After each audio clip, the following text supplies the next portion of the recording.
paranormal. It surrounds us. It's everywhere. Tonight, you will hear from the people who live and work within these highly active locations, all in the efforts to discover America's most haunted. With your host, ghost hunter and author, Dan Terry.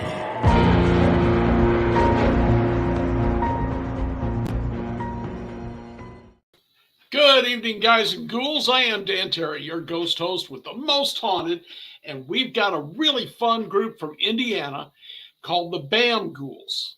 And I got to find out where the name come from, of course, but looking forward to talking to them here in just a minute. We were just going over some evidence, and it's going to be a lot of fun on this one. They're out of Indiana, by the way, more Midwestern people, my favorite types. Melanie, Amber, and Brandy will be on. And of course, before we go any farther, for my producer race, I'm wearing the shirt from, there we go, raise it up here. Come on, Poe's Tavern. And if you haven't been to Poe's Tavern, the food's really good, but the atmosphere is awesome with ravens and movie posters and Vincent Price and Edgar Allan Poe. Fun place to eat. But now that I've made Race happy because I talked about my shirt, we want to get right into this because it's really going to be an interesting kind of a discussion. So let's bring on Brandy, Melanie, and Amber, the Bam Ghouls. Yeah, of course, the first thing I want to say is girls. Where did Bam Ghouls come from? We have Brandy, Amber, Melanie, so we got Bam from that. Okay. Ghouls for girls. All right. Well, I love the name. It's very unlike anything we found yet. That's the point. Yeah. Well, how did you three get together to do this? Well, I worked with Melanie for 8 to 10 years. I don't remember. Okay. And we've been friends ever since. And then I moved on, and now I work with Amber, and we became friends. And then we all went to a ghost hunt together, and Bam Ghoul for. Now, It's fun. it's cool. You all met, and I've dealt with a lot of other teams, and a lot of them start out as friends or couples going to a ghost hunt or a ghost tour. What was it that first got you involved in this? Where did you go that you said, "Hey, we got to do this"? The Randolph, right? What's the first one? Monroe was the first one. Oh, the Monroe House. The what now? The Monroe House in Hartford City, Indiana. Okay, I'm not sure I'm familiar with that one. It's a good one. Yeah, it is. Yeah. Okay. The three of us together, and Melanie brought her daughter with us, and my niece.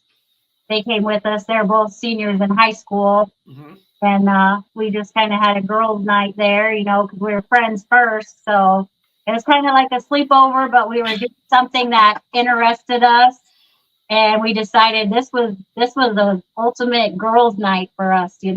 Okay. So what kind of evidence did you see that made you say, "Hey, this is real"? Or did you already believe in the paranormal? I think we already believed. The first time we went to the Monroe House, when we started, we didn't really get anything that made us, believe more, or, substantial evidence or anything that we could use. But, we had so much fun doing it, and it was something that excited us and brought us together that we just wanted to do it again. Okay. And it seems like now we've been back there 3 times. Yep. Each time we go back, we do get more evidence now that we are, we're building ourselves and our little some here. Well, let me ask you this one then, because you brought up a point there. I have found that the more I go back to a place, the more I get because the ghosts get comfortable. Yeah. Yep, Yeah. that's how I feel too. Yep. Think. And how many times have you been to what house was this again? Monroe. Monroe House. Okay. Monroe House. Mhm. How many times have you been there? 3. 3, and we have another outing that we're going back next month. Okay. What kind of evidence have you gotten there that's kept you going this long?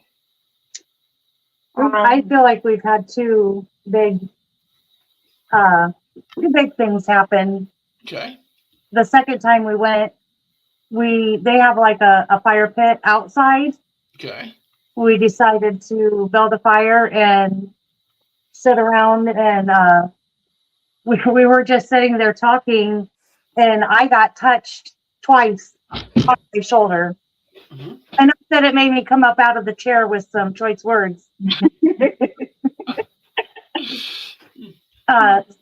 And then the second bigger piece of evidence we have was we have a doorbell. Well, I'll let Melanie tell because she likes the doorbell. Okay. All right. It's my doorbell until it works. It's a motion sensor. It's a wireless battery operated motion sensor, cheap $10 doorbell from Amazon. And I kept taking it on location after location, and everybody gets so irritated with it because it's loud. So Right. it goes off. Except for at the Monroe House, the third time we were there, it kept going off. I mean, we've had that thing go off periodically over a period of about 2.5 hours. Mm-hmm. And then, of course, we had cat balls that were going off at the same time. Numerous pieces of equipment were going off. So that was all pretty interesting. It was definitely more activity than we had ever had there in our previous visits. So it was definitely very exciting, and very exciting for the doorbell to go off officially for the second time, technically. What kind of tools do you normally use as a team? Aside from the doorbell. Voice recorders we use, mag lights, REM pod. We have a music box. Those puck lights, they're motion activated. The K2 tap balls that are motion activated. We have dowsing rods. Okay. Yeah, we don't have a lot of fancy equipment. We're not super tech savvy, and I mean, all that. We've all got families and work full-time jobs, and we take care of a lot of other people. So, for us to go out and buy a $300 rope light just isn't really feasible. So I get it. We kind of make do with what we got and what can we find that's different than not everybody else is using that doesn't cost a fortune. Mm-hmm. No, it makes sense. And for me, the simplest tools work the best. I go in with dowsing rods and a K2 meter and cameras. That's about it. Yeah, I agree. It gets a little irritating. We like to investigate just the 3 of us, but we do get invited places by other groups, and we like to go wherever we can, and go in with other people, and they take 2 hours to set up cameras, and they got to have all this stuff. It's like, man, let's just investigate. That actually happened to me recently. I went in with another team called Stokes County Paranormal, and they were setting up cameras and all that. I'm standing here with rods and a K2 ready. Let's go. Yeah, that's we had that happen at our last investigation. The team actually, walked in after we just got set up in a room and just started investigating, and they walked in and set up all their equipment and recording. It already started our investigation and got interrupted. Yeah, it was pretty rude. So we don't like to do that to people. No, I understand that completely. All right, Amber, what is the one place that you love the most to ghost hunt in? Yeah. I think, I'm going to say the Asher Walton, but I think that's pretty much a favorite for all of us. Okay. It's comfortable. We can relax there, and it's clean. It's not like a dilapidated building, But other than that, I think my favorite would be we like going to cemeteries. Oh, okay. daytime, nighttime. We've had activity anytime. Yeah. Yeah, cemeteries are pretty cool, but to me, they're always kind of dead, if you'll pardon the expression. I don't know. Now, I knew a guy who used to go there late at night, Mm-hmm. and he'd blow a trumpet and then start taking pictures. And he often got some really good evidence. He said the Christians would come out of their graves if they thought the last trumpet sounded. Oh. Now, to me, you're impersonating an archangel. There's got to be a crime there somewhere. Yeah. Right. But would you all try something like that, or do you have special things you do to get the spirits more active? I don't. Not really at cemeteries. No, we just kind of go in, and if we're going at a location, we do like to go in and kind of like we'll bring a meal, and we'll sit down and have a meal there and just kind of chit chat and listen at the same time, and kind of get a feel on how we want to start our investigation or where we want to go. Okay. We don't- First. We don't really like provoking too much, trying to draw them out. We're just kind of there to listen and learn, I guess. Okay. Brandy, what would you say if was your favorite tool, your favorite device you use when you're ghost hunting?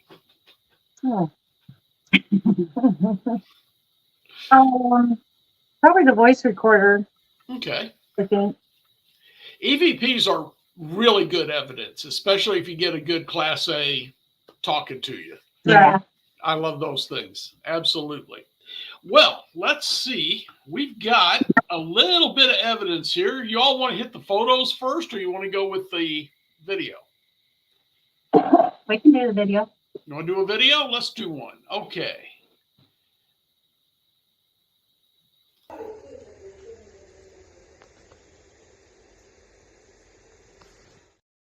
Okay, we should go ahead and say it's an EVP and it's about 40 seconds into it. Mhm. They Yeah. listen for. What are you listening for? Hey. Okay. I thought she was talking to me. I did. So we're just listening to the spirit say, hey, about 40 seconds in, right? Got 46 seconds. 46 seconds. All right. Wrong button.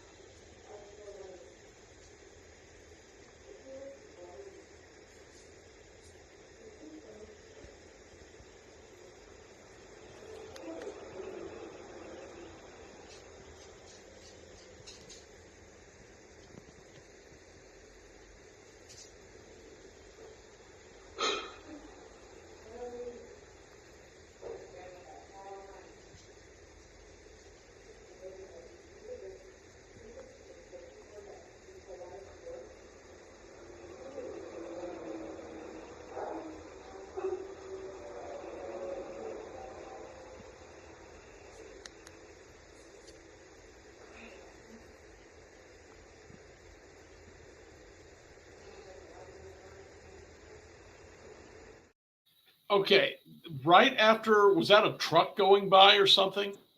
Okay, right after the truck goes by, we heard what sounded like a female voice saying, hey. Is that what you're hearing? Right in the recorder too, is you could hear we were in the room, but we were standing away from the recorder having our own conversation. We were downstairs. Mhm. This was at the Randolph County Infirmary in Winchester. And that voice recorder was placed at the top of the staircase of the living quarters. And we were downstairs in what they would consider, I guess, a living room. Mhm. We just took it up there and left it for probably a half an hour and came back down, and we were talking and chatting, and then went back and picked it up, and that's Okay. what. Well, now we know we are listening for the truck to go by and then the word hey within a few seconds of that. Yeah, right. Like the third truck to go by, I think. Okay. I only heard the one, but maybe I missed it. Right off of the highway, a really busy spot. Of course. Mhm. All right, let's try it again.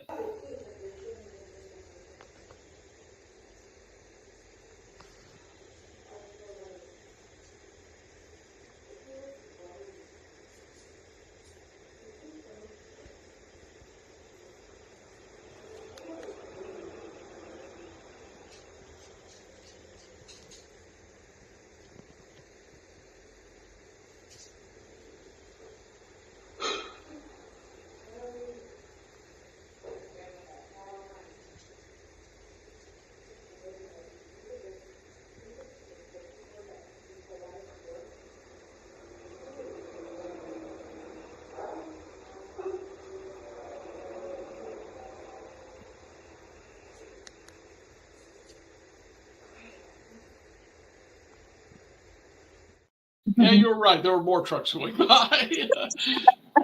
All night long. So that sounded female to me. What do you think it is?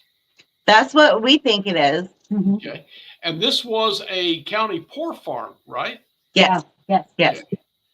And of course, the county poor farms at that time, they had the mentally ill, the alcoholics, sometimes women whose husbands just dumped them off, signed a paper saying they were crazy and left, and Yeah. And they were kept there.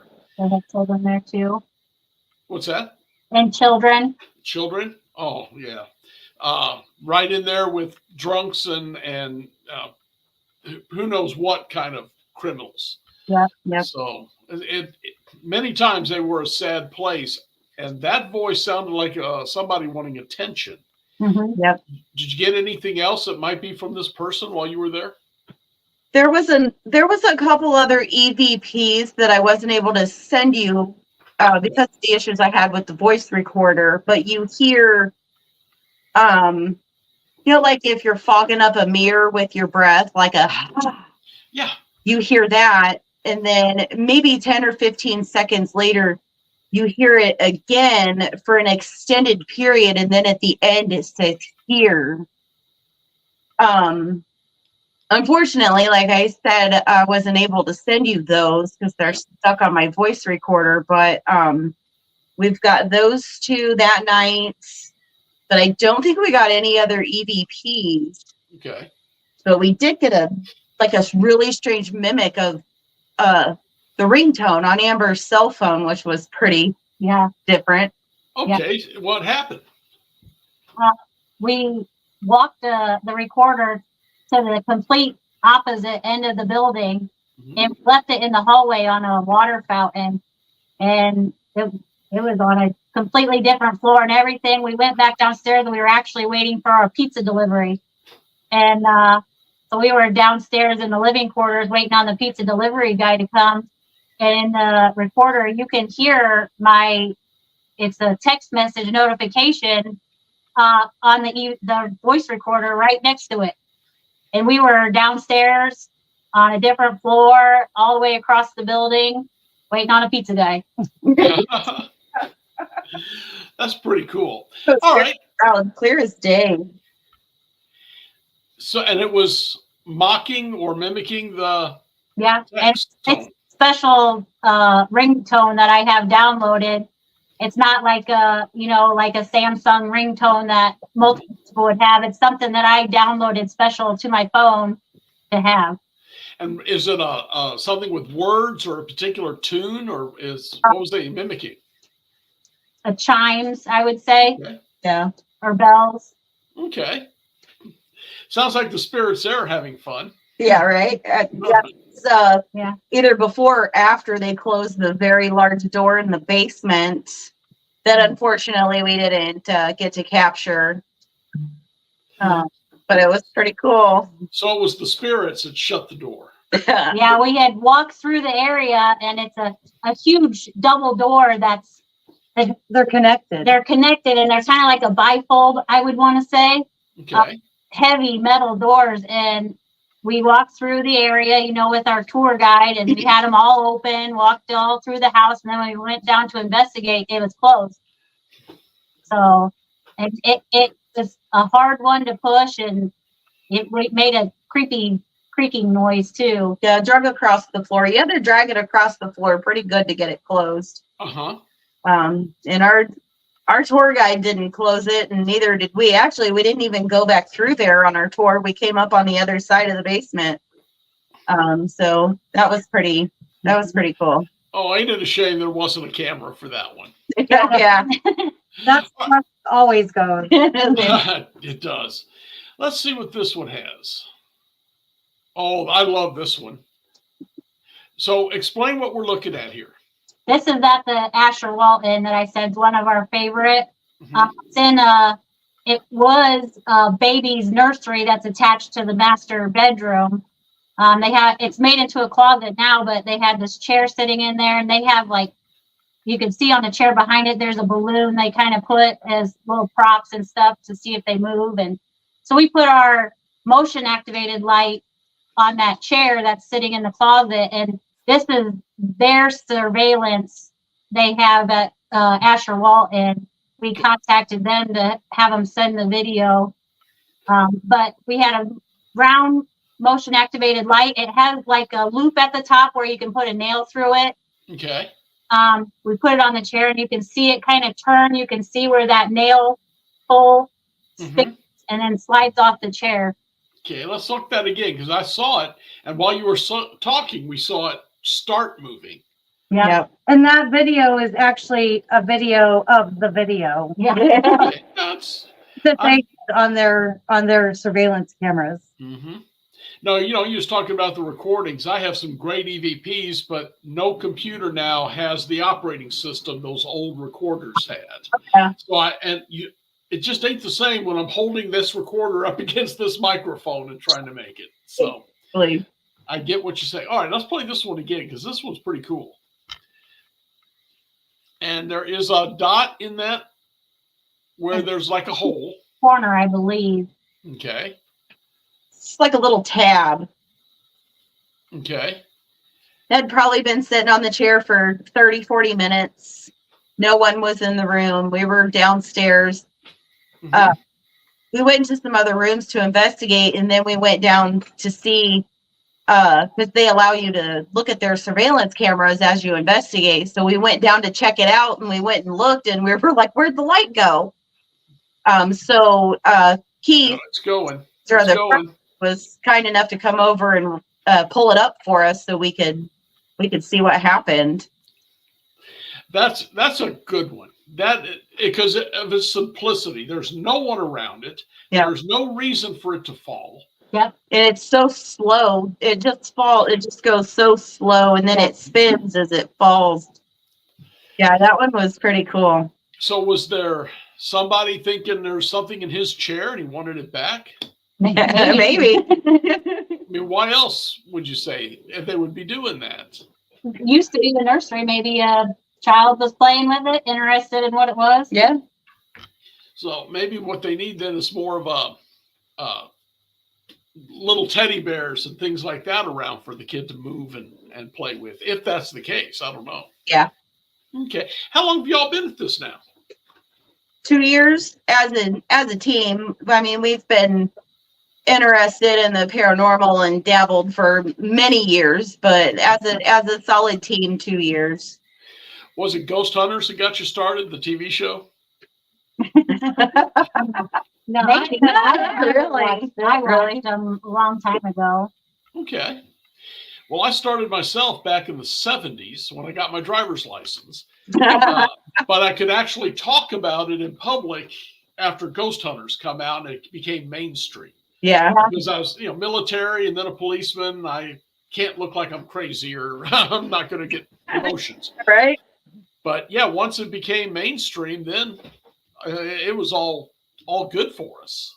I grew up in a house and both of my parents were believers, and my parents were open and shared their stories with us as kids. They weren't trying to scare us or anything. They were just sharing their beliefs with what they had experienced, and some of the things that we thought we experienced, we could tell them and they could help us through, Well, that was helpful.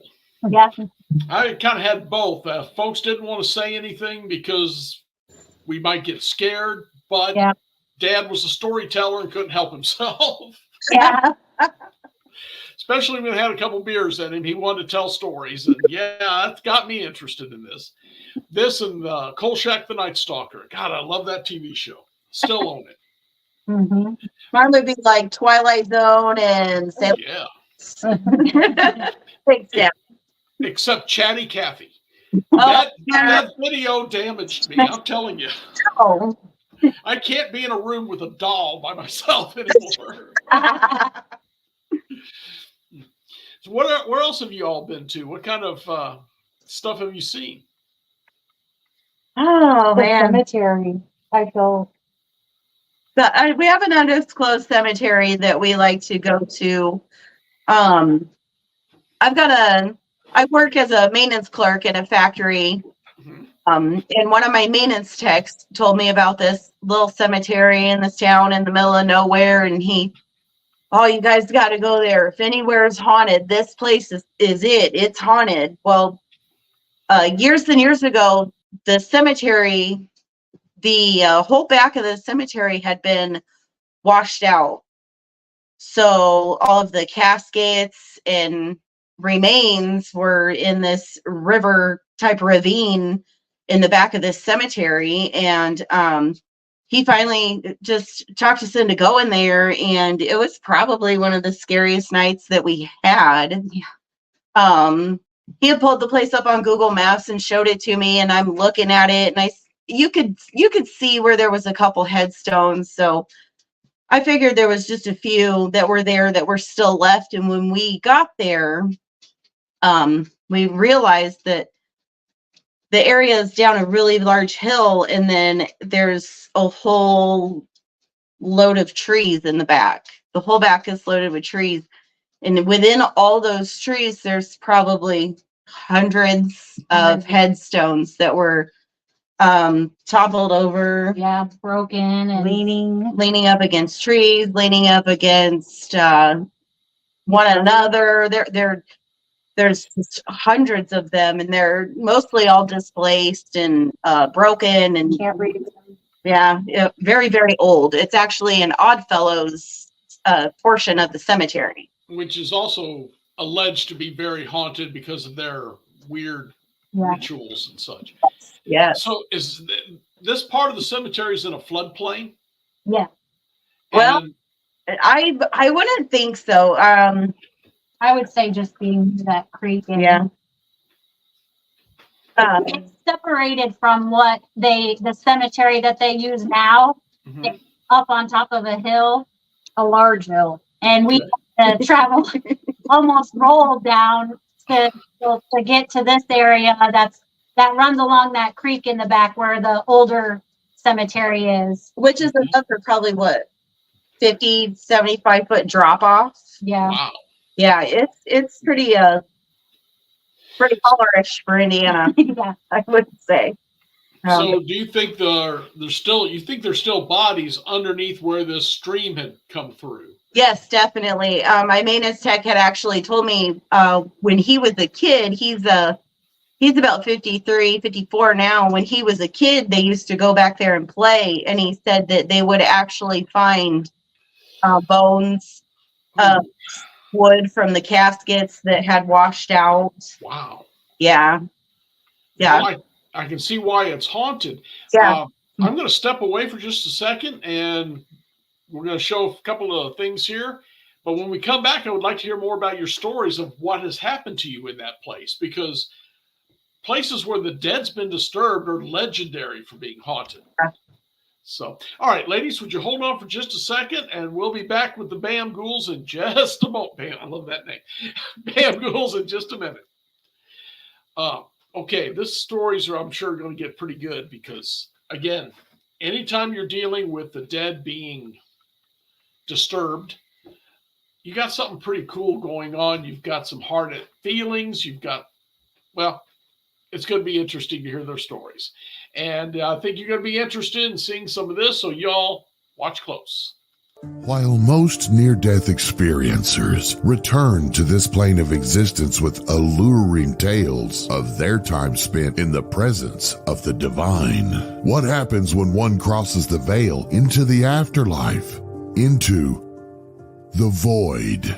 In the new book, Dying to Meet Them, Mindy Toutfest describes her journey to the afterlife after a devastating aneurysm, how a strange turn of events would lead her to spiritual growth, divine healing, UFO experiences, and a greater understanding of the universe. Get your copy of Dying to Meet Them today at Amazon.com or visit unxmedia.com for more information on this book and more amazing selections from UnX Media Publishing at unxmedia.com.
friends, as you can see, the Onyx Network is growing. We're getting new shows all the time. We've got new shows in the last 3 months. Michelle Roos, several of the others. We deal with cryptids, ghosts. We deal with UFOs, aliens, abductions, government conspiracies. It's all right here. Whatever you're interested in, as it said there at the end, you want it and we got it. And we're going to talk some more about you becoming members, which is free, of the Onyx Network at the end of the show. But I got to get back to our guests because this is going to get fun.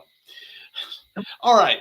So when we left, you were at a place where floodwaters had destroyed part of the cemetery, specifically the Oddfellows, and the bodies had been disturbed many, many years ago, and nobody's ever fixed it. Yes. Yep. And this is your favorite place to investigate. So what have you seen or done there? Yeah. Go ahead, Brandy. Well, we were, after we had walked for quite a while, but did we set up the REM pod? We set up some equipment just around on rocks and just dropping cat balls here and there. Okay. And you know, we don't necessarily get creeped out, but you know, we still have the scare part. And so we were kind of standing around and almost like hip to hip, looking in different directions though. Okay. Because we don't separate in those places. Yeah, we didn't have our Right, well- flashlights or anything, and there was no lights down in that area. It was completely dark, and Okay. we were listening to something, I think, and I had a white. I don't even know what it was, but it passed right before my face. Wow. I mean, I can't describe. It was just something white that went right past my face. Human shaped, orb or a mist. More like a mist. Okay. Yeah. I mean, there wasn't really a shape. I don't know. It was definitely like a mist, a white mist. Okay. And how'd you feel about that? Startled? Yeah.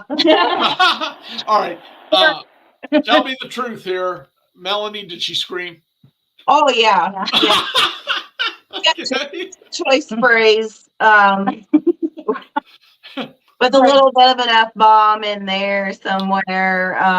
Yeah, I mean it was very creepy. I mean, we've not been creeped out at any pay-for-play location like we had been at this cemetery. Okay. And mind you, it is, 11, 12 o'clock at night, and we are technically trespassing. Although no one in this little town of one street cares. Uh-huh. But it was just very eerie. I have a friend that's an empath, and she picks up on some things. So what I do before we go to certain new places is we'll talk about it, and I'll show her pictures, and she'll kind of see what she can get from looking at the pictures and looking at things. And she had specifically said, just be careful. Of course, the place doesn't have visitors. And then she also specifically said that there is something there that's not human in the woods and in the tree line that she described exactly as it was. She described the terrain as it was, or the creature. Line of where I think the figure that Brandy saw in front of her face came from. Okay. So at that time when she saw that face, the mist, whatever it was, the three of us were back to back, facing out, because we just had we felt surrounded by something. Yes, just definitely. the feeling. And we didn't, everybody wanted to look over there, and we were trying to protect ourselves, see if we could see anything, any animals or anything. You couldn't see it, but you could sure feel it. Yeah. It just, and the longer we stood there, the more it felt like it was just closing in on us and just right there. We've never had an overwhelming feeling like that. We felt like we attracted something, you know. Most places you kind of go and you feel like you're invading their privacy. This felt like it was coming in and invading our privacy Definitely. At that moment. It felt like it knew we were there, and it was wanting to see what we were doing. Any of y'all getting goosebumps just talking about it? Right now. Yeah. All right. So it sounds like, in my opinion, I'd be wanting to get a camera out there and film some of this. Sounds like this is just an incredible place. Yeah. Right. And it also is in an area, basically, really close to where the Trail of Tears started, near Wabash. Okay. So there's a lot of Native American lore, and I mean, the land was Native American, in the whole area. The town actually is named after a Native American chief. So, we really think that there was some type of cryptid elemental of some sort that's definitely in that area. Keeping watch, checking things out. Yeah. And I was going to ask if you thought this was demonic or a cryptid or an elemental, as you said, or just an angry spirit. I think maybe something elemental, like a watching over. Okay.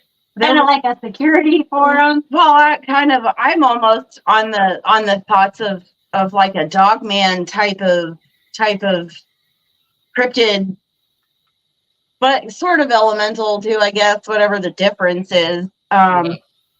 It was definitely checking us out, and every time we would get that, that fright or flight feeling, you could hear all the dogs in the area going crazy. Mm-hmm. Now that is an important point. Wow. Yeah. And they did not stop. Not.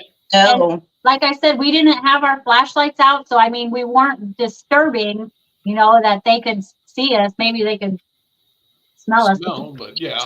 Okay, the closest house was at least 2 football fields away. Yeah. And I mean, we weren't shining lights around to get their attention, so they shouldn't have known that we were there. Mm-hmm. Well, you have opened up an incredible mystery on that one. I'm sure there's a lot of folks like me who'd like to know more about what is there. We've got disturbed graves, Indian land, Trail of Tears, which is horrific by itself, destroyed graves, Oddfellows. Wow. I mean, this is like movie of the week stuff here. Well, when it gets warmer, we totally intend on going back. Yeah. Well, bring a camera, do something like that, because I know I'm going to want to see more about what's going on there. Did you get anything out of the cat balls or any of the other electronic devices? Any kind of nothing. Any of our devices. I think the second time we went, the REM pod did go off. Yeah, the REM pod did go off the second time. Okay. But it had a different feel. Yeah. Yeah. Almost like whatever was creeping in those woods, like, took the night off. Okay. It was still certain time of the night. It was more towards midnight the first time we were there. And it wasn't a full moon. A full moon, yeah. Okay. All right, would you go so far as to say there's something evil there or just something watchful? I don't think it was evil. I think it was more of a protective to the cemetery, making sure we didn't damage anything or disturb anyone. Okay. Fairly new. The cemeteries. Definitely the cemeteries, but, it wasn't anything that really sent us, running away. Mm-hmm. We did try to move quite quickly up that steep hill, and hop in the car, drag your feet in, before something gets them. Right. That's how I felt. Me too. Well, it sounds like it was a fun place to go to then, even with the creep factor in there. Or maybe that's what makes it fun for people like us. Yeah. Yep. All right, let's take a look here. We got some photographs that you all sent, and here we are. We've got, this one looks interesting. This one here, I was really hoping it was the skull in the background. But it's even worse when you know what's really going on. What is it I'm seeing here? That is a figure standing inside that closet. That's a closet door, is what it is. On the left. Yes, On the left, Okay. the where the Rope rope lights are going into. So that location is at the Shabby Owl Antiques in North Manchester, Indiana. Hmm. And above this antique shop was a Knights of Pythias meeting hall. Okay, Knights of Pythias. I've heard of that, but I don't know anything about it. I've heard the name. Right, we're not too familiar. Basically, I think they're more Christian based, Okay. kindness, love, that Probably Catholic based, type I'm of. guessing. If they had rituals, we're not sure. We didn't Yeah. really get too deep into. Okay. But that room where that figure is would have been where they hung all their robes. Okay. And also that area now has been turned into what's called the Pythias, and it's actually an Airbnb that you can book Okay. and rent it out. But at the time, we were able to investigate this whole ballroom, the whole upstairs, the shop, and the basement of the shop. Hmm. And the shop itself is interesting with antiques. She has antiques from all over. She has taxidermy. Okay. Oddities. There's some oddities in there. It's a very eclectic store. It's a very neat store. Okay. Now I'm seeing a lighter spot, almost like a girl with really long dark hair, and a lighter spot where the face would be. Are you seeing that, or is that my imagination? No, that's what we see. Yep. Are you seeing a female there and maybe a lighter colored top? Yep. Okay. But did you get anything else? Did you go back and try and talk to the spirit there or anything? We spent quite a time in that closet. We did not get much from Okay. the area. However, you do see that skeleton guy off to the left. He's an animatronic. For Halloween. Okay. Uh-huh. There were several others in that room, and the stage where I guess whoever was leading the meetings with the podium back in the day it's still intact and it's still in that area. And then off to the side of that stage, she had another animatronics figure that was probably 6 foot tall and just as creepy. So we were all sitting at a table and asking it to go off, and we didn't get anything for We were gosh, there for hours. yeah. We had other groups that had come and they had already went home because they were done for the night, and we were still there. So Yeah. I'd say 5 hours maybe. Yeah. Okay. 2 of the girls had left, and when they got out the door, the thing went off, and it's like a creepy Laugh and laugh, and roses are red, violets are blue, and something about I'm gonna get you, and it went off a handful of times. And then as we were leaving, it hadn't gone off for a couple hours, but we were leaving, and one of our friends that was with us him and I had stopped. Mm-hmm. Everybody else was close to the stairwell getting ready to go downstairs, and him and I stopped by the doorway, and he said, "Hey, we're leaving for the night. We're going to leave you alone. Can you just make that guy go off one more time?" And we all stopped there and stood and waited, and we waited, and we were like, "Wow, it's not going to go off." As soon as we started walking towards that door, the motion activated animatronic started going off. That was Uh-huh. in a completely different room, so there was no way that any of us could have physically activated it because we were already down the hall. Mm-hmm. So that was pretty cool. Sounds like the ghost there was playing with you. Yeah, right? Yeah, they usually do there. And since we've been back, they said that animatronic was broken. It did not work anymore. Oh, what a shame. My phone. This one was in a basement, and what kind of place is this? It's a home of one of Melanie's coworkers. Private residence. Okay. Why did she bring you in? He just knows that we do what we do, and the family was on vacation, and he was like, "You can investigate at my house." You know, Okay. he didn't claim that it was really haunted, so we didn't expect a lot. But he's heard like some cupboard doors shut, and like a voice from the kitchen area. It's a very old home. Okay. That had been remodeled, and so where we are is in the basement of this property. Okay. Tell me now, there's a child in the room with you right now? Yes. Did I just hear a ghost? Okay. All right, let's play this one now, because I thought this one was really cool. My phone.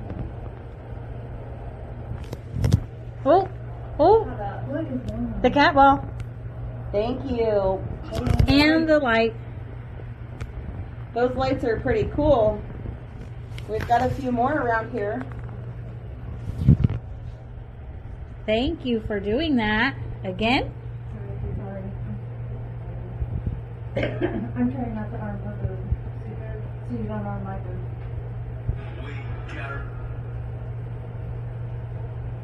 Those lights are very cool, aren't they?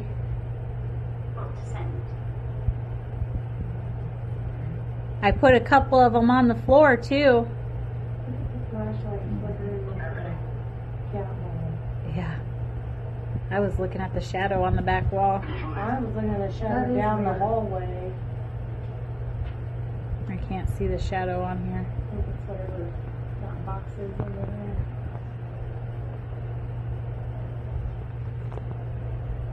there. Can you stop flashing that?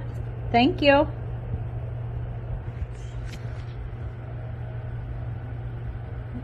And the motion light goes off. Thank you. Would you like to try to communicate? If you want to, you can answer yes by touching the cat ball that lights up red and blue.